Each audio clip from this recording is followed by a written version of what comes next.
The other comment came as a criticism of a mayor's Earth Day award that I presented to the megaload protesters, and that was presented by Mr. Henry Johnston, and I had promised him a response in writing, which was mailed today. But let me just read in an excerpt from that letter. Dear Mr. Johnston, thank you for helping to perpetuate awareness of the role of fossil fuels in global climate change, however unintentionally. It is an emotionally and politically charged topic that some would prefer to ignore. The scope of the problem can seem insurmountable. Consequences are significant. It pits present economics against future survival. Accordingly, the megaload protests made people uncomfortable.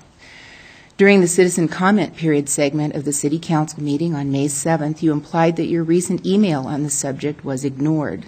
Although you made your position clear, the email and your letter to the editor, which you subsequently read aloud, put forward no questions or requests to warrant a response. You expressed disdain for megaload protesters and their actions. That was your prerogative in a country in which free speech is a right.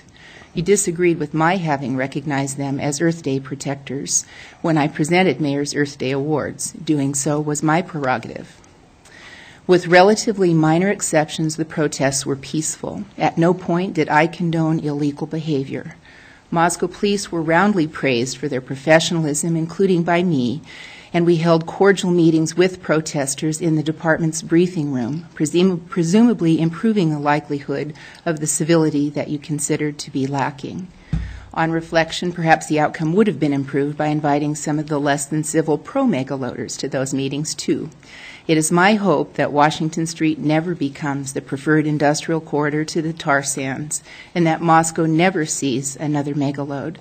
Extraction and processing of bitumen from Alberta is resource-intensive and exploitive of First Nations people and the environment. The associated hauling and combustion contribute to ecological degradation and extreme climatic conditions around the world.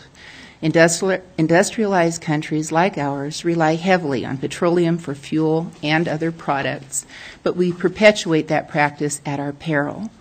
The hazards are not constrained by political bounds, but affect all of us. If my recognition of nonviolent megaload protesters who exercise their rights to assembly and speech by waving signs and shouting at megaloads raised awareness of tar sands and climate change, then it will have served a worthwhile purpose. Thank you for inviting this follow-up. That should be arriving in the mail shortly.